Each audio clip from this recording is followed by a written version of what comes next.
Thanks for listening to A Long Time in Finance with Jonathan Ford and Neil Collins, in partnership with Briefcase.News, the service that brings intelligent curation and analysis to your media monitoring. Over the course of the 5 days last month, 3 small to medium-sized US banks failed. Silvergate Bank and Signature Bank both had significant exposure to cryptocurrency and failed during a period of turbulence in that market. Silicon Valley Bank collapsed when a bank run was triggered after it sold its treasury bond portfolio at a loss, causing depositors to worry that it might not give them their money back. And this all caused a bit of a fluttering in the hen coop, with regulators in the US and overseas intervening to provide liquidity to banks and shore up what they feared were teetering institutions. But on the 19th of March, after days of massive deposit outflows, Credit Suisse, a large Swiss bank, was sold to its main domestic rival UBS in a shotgun marriage, brokered by the Swiss central bank and financial regulator. And despite things calming down a bit in recent weeks, the watchdogs are still on crisis alert. Global bank shares fell 12% last month, and central banks have shoveled money at the sector and put interest rises on hold. So we thought we'd take a look at the history of bank crises, how and why they start, and how they can affect the wider economy. Are we in a real crisis, and what might happen next? And to help us pick through the chicken's entrails, we have Edward Chancellor, an old friend of the show, financial historian and author of a brilliant new book on money called The Price of Time. So I suppose the first question about these 3 or 4 banking events is, are all these things linked? Is there some sort of domino effect here, as in, say, 2008, or is this just a collection of discrete containable crises? Well, I think that they're linked. One has to look at the underlying factor. I would take the lens back a bit from just these banks and look at the events of the last year. In September, if you remember, we had the near collapse of the UK pension industries and a massive decline in the UK gilts market. Shortly afterwards, we had the bankruptcy of the cryptocurrency exchange, FTX, during what was called the crypto winter. And now we've got the collapse of Silicon Valley banks and problems with the regional banks. So this is not, to my mind, a narrow banking crisis per se, but the problems that have come about from the readjustment of interest rates from extraordinarily low levels. One of the things that happened when interest rates were very low, bond yields went down also to their lowest levels in history, and institutions, whether they're pension funds like the UK pension funds or banks such as Silicon Valley banks, were exposed to an extremely overvalued bond market. What we call in financial terms, they'd taken on a huge amount of duration risk. And duration risk is the sensitivity of an asset's value to movement in interest rates. And I think it's fair to say that by the end of 2021, duration risk in the global financial markets was more extended than at any time in history. And that, to my mind, is the root cause of both the UK pension problems and the Silicon Valley Bank. So why do you think, in the face of a huge amount of criticism from people like me, saying that if you lend money to a government for 20 years at 1%, you are asking for trouble, why did they all do it? Why did they not keep a short book in order to make sure that when the rates turned, which rates always do, that they were not going to be exposed? This is the thing that I find most extraordinary. Well, I did find it that extraordinary. I mean, if you've managed money from an investment perspective or worked in a bank, what you need to do is you need to put the money to work, and you have to take the available set of opportunities that are on offer. What banking basically involves is what we call a carry trade, of taking the carry between cost of short-dated money and the return on longer-dated loans. Problem, Neil, is I think twofold. One is that the absolute level of returns came down, but still there was some carry, in inverted commas, the difference between the short and long-term rates. And any positive carry is enough to incentivize a bank or an investor to put money to work. You find in the era of negative real interest rates, bankers and investors were lending at negative yields, but still earning a return from a positive carry. And about 10, 12 years ago, the former bond king, Bill Gross of PIMCO, was writing a whole series of his letters about his concerns that the zero interest rates after the global financial crisis had got rid of what he would call a healthy carry and replaced it with a dangerous carry, one that weakened the banking system. In a way, it just took, Jonathan talks about chickens coming home to roost, it just took, a decade or so for those chickens to get back to their roost. I mean, one can blame, in the case of Silicon Valley Bank, they didn't hedge their duration risk. They had short-dated deposits that were essentially liquid, which initially they were paying nothing on, and then they went and invested in supposedly safe treasury bonds without they could have hedged their exposure in case the treasury bonds declined, but they didn't, so that was a sort of technical mistake. But the incentive to take these bad bets was really dictated by monetary policy at the time. Yeah. You talk about the bad bet that Silicon Valley Bank made. Presumably, they took that view because they became confident, mistakenly as things turned out, that what was going on at the time would continue into the future. And it does seem to me, looking at past sort of banking crises, going right back to the sort of 18th century, that it's generally when you have a sort of common view of the world that prices will follow a certain pattern. And over time, people leverage themselves up to take advantage of this common view. And then suddenly there's a break and it changes, and it exposes the fact that everyone is overexposed.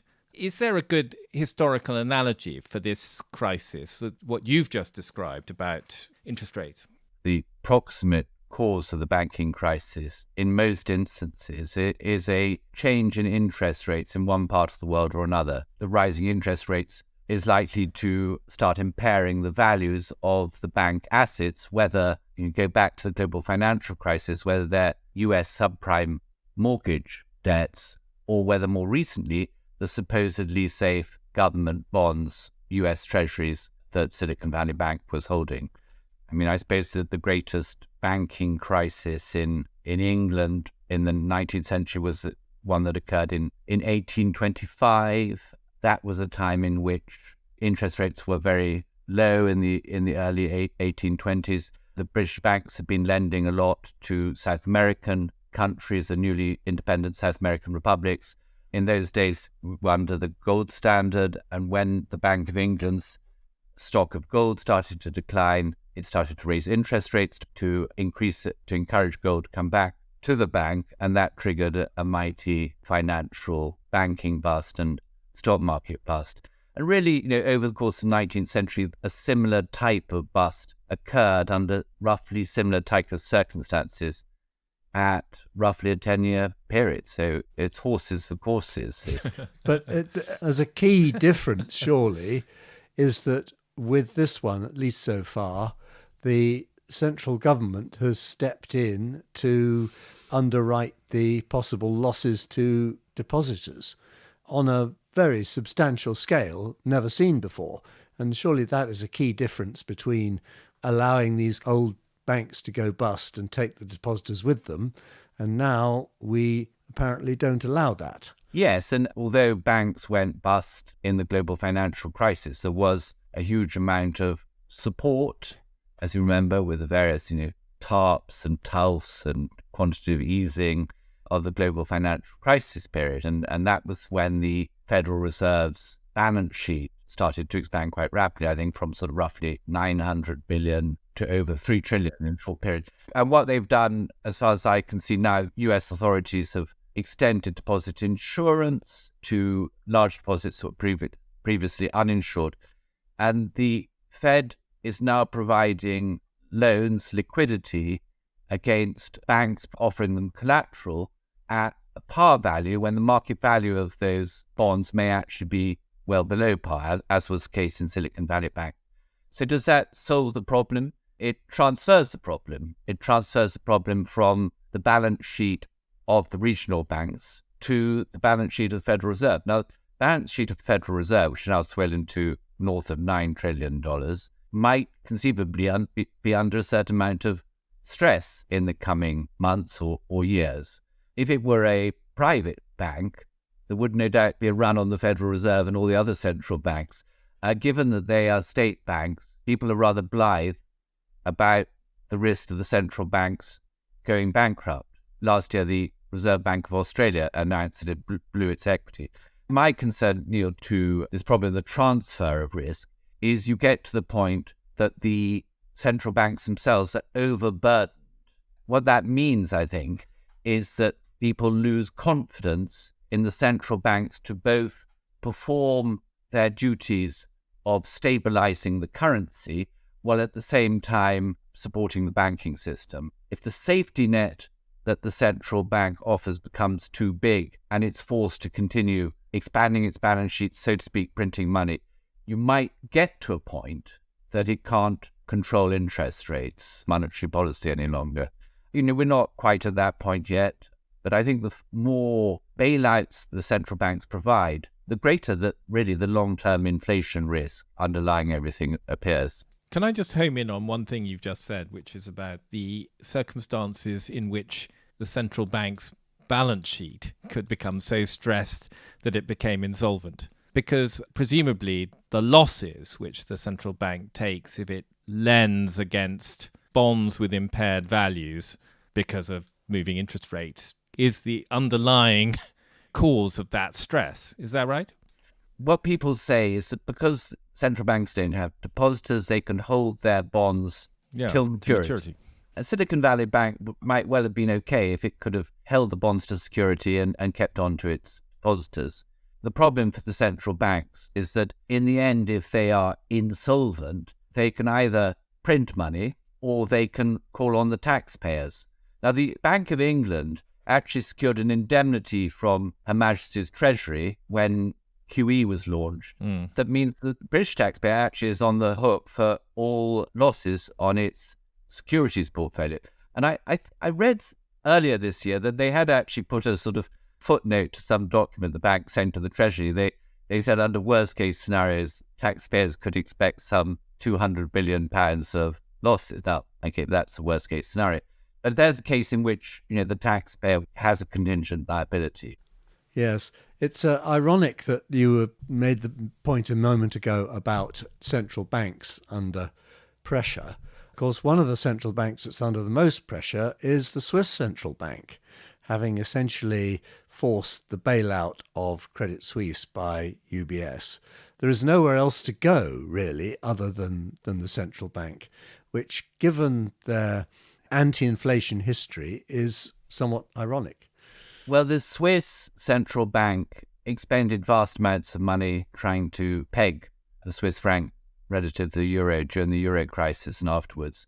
And that involved which is rather unconventional for central banks, buying a lot of foreign equities. And so I think last year the Swiss National Bank lost the equivalent of 25% of GDP, of Swiss GDP.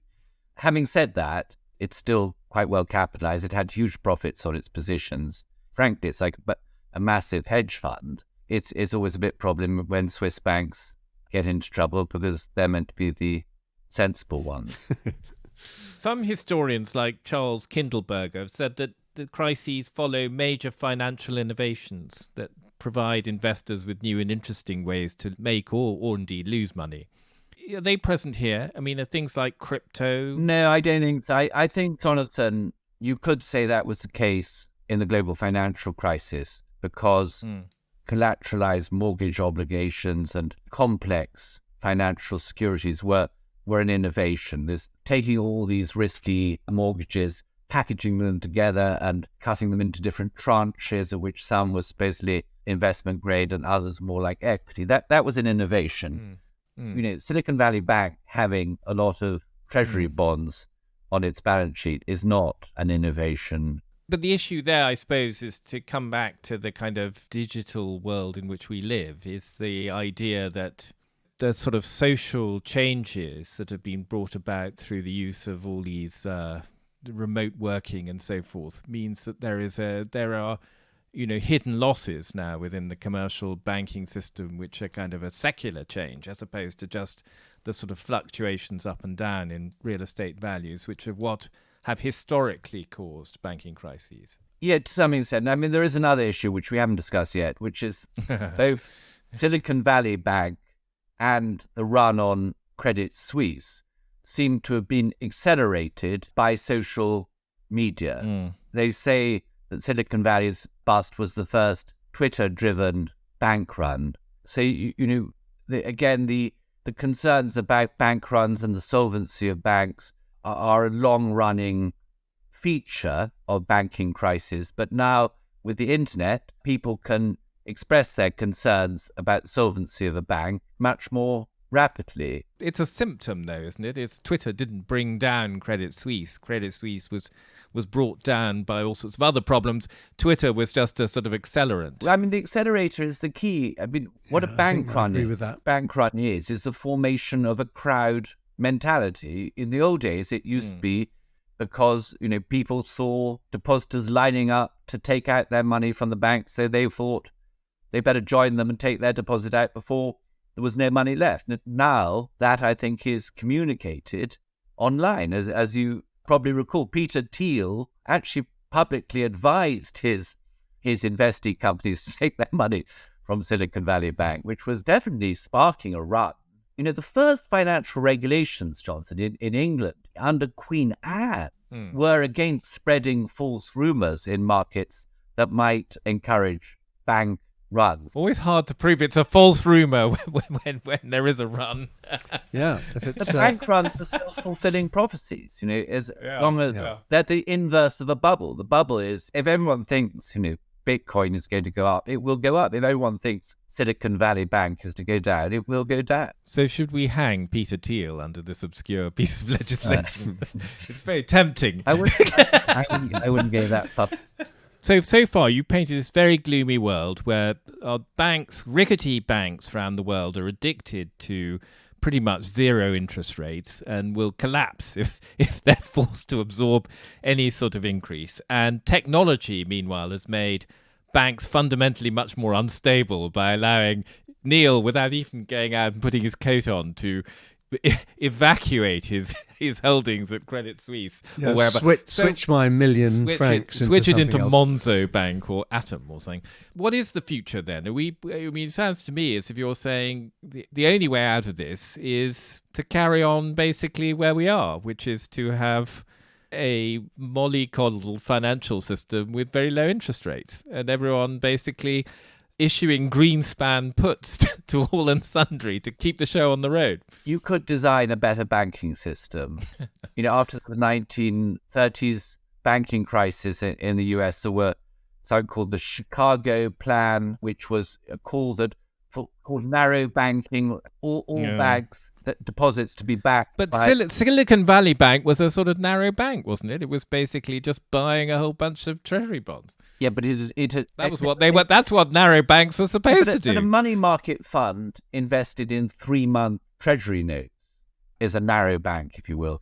Once you extend the maturities of your bonds, then you're no longer really narrow banking because you're taking this duration risk. You could go down that route. There's an alternative route, is that the central banks are finalizing their plans for these so-called central bank digital currencies. You could have a central bank digital currency. What is that? I don't understand this. Why would it solve the problem of the banking system? It's an alternative to I'm not saying it's going to go ahead, but it provides clearly an alternative to a conventional banking system. Sorry, how does it do that? Well, because a central bank digital currency, which you could hold in a wallet on your iPhone or on your computer, you could use for all your transactions and settlements, just like you do use your current account or your credit card for that matter. It would obviate the need for sort of deposit banking. What would happen to all the banks? They'd all collapse. Hang on. I still don't. I don't understand, what you've just said. You and I think, would have an account with the Bank of England in kind of digital widgets. I'm not sure we'll be allowed to have an account with the Bank of England like that any more than I have an account with the Bank of England because I've got lots of pieces of paper with its name on. But I don't see how a central bank digital currency, I don't see what impact it would have. I'm being a bit dim here. I'm sure you can explain. So, Neil, the way I see it is that the central bank digital currency it would be a form of money, digital money, that would be backed, say, by government debt. So it would be the sort of equivalent of your narrow bank, and you could use it for transactions, whether your account was directly with the central bank, the Bank of England, or with an intermediary. I don't think particularly matters. I think Jonathan's point is, what the hell are the banks going to do? If all the deposits migrate to the Bank of England. Deposits would migrate under that system, in which case the banks would then have to go back to sort of intermediating loans, but not using their own balance sheets. So they would go back more to a sort of what we used to call sort of merchant banking. Or merchant banking. model. And therefore lending and credit risk would be separated from deposit risk. That's not a crazy idea. My concern with central bank digital currencies is that you actually then have the state surveying every transaction and with the capacity to cut off naughty boys and girls. I'm not crazy about the privacy implications of the central bank digital currency. Just to go back to your theoretical merchant banks, I mean, either they are using equity to make loans or they have to borrow from somebody. And the question is then, who do they borrow from? Jonathan, go back again to the British finance in the 19th century. You would have the Bank of England, which was then a private institution, becoming the so-called lender of last resort. But you'd have a multiplicity of other discount houses and merchant banks and so on who were providing loans, discounting bills of exchange, what have you. And they would ultimately, when they got into trouble, come running to the Bank of England, the old lady of Threadneedle Street for a bit of help. And in those days, the Bank of England was much more conservative. It would let small banking institutions fail. It would only lend at high interest rates against good quality collateral. I suppose one way or another, one's going to have to return to a more sort of prudent form of both central banking and banking. And even if you do that, you're still going to get financial crises from time to time. So they seem to be a slightly endemic feature of a financial capitalist system. We're literally sliding into the sort of slough of despond here. But Eddie, what is the rational thing for us? We're now facing the imminent bankruptcy of all governments, wild inflation. What should, apart from, rather like your sheep-like banker with his carry, we should just carry on. We should just carry on sliding down into perdition. What is the way forward? What should we be doing? Buying farmland? Farmland, around me seems to be going for absurdly high prices. I think there's a strong argument for holding gold. You can actually have deposits with the Royal Mint directly. I think that's a better, more stable bet than going into Bitcoin. And let's hope they've got it. When things get really hard, of course, governments actually just confiscate any assets. So the US government in 1933 made it illegal to hold gold and demanded that gold holders hand in their stocks of gold. I think that law remained on the books till the early 1970s. And that was a fixed price, of course, too. Yep. The price they were offered was fixed by the US Treasury. Yeah. Well, I don't know. It's been very interesting, but kind of depressing. Is there any glimmer of hope you can offer us, Eddie, about our assets not being confiscated and our currencies going to zero? We started off talking about Signature Bank. We're now talking about the end of the world. Well, I think one just has to manage one's own finances quite carefully. And in terms of deposits and banking, what we saw with Silicon Valley Bank is the depositors, either they went into these treasury money market funds, which is a pretty safe, very safe, or they went to JP Morgan, the world's largest bank. So you'll get people... Like, we can't all bank with JP Morgan. They'll migrate into money market funds, which are secure, or into banks that are, so to speak, too big to fail. Yeah. If you're worried about long-term inflation, you can buy gold. I mean, and there are equities that can be bought for reasonable valuations nowadays and that should provide decent returns going forward over the long run. So the thing about investment, Jonathan, as you know, is that to get a good opportunity, you need to be sort of on the edge of the precipice. And at that time, one should make one's bets and hold on to them and not worry too much. That was A Long Time in Finance with Jonathan Ford and Neil Collins. Production and editing by Nick Hilton, and our sponsorship partner is Briefcase.News. If you enjoyed the show, please rate and review it on your podcast app, as that will help new listeners find us.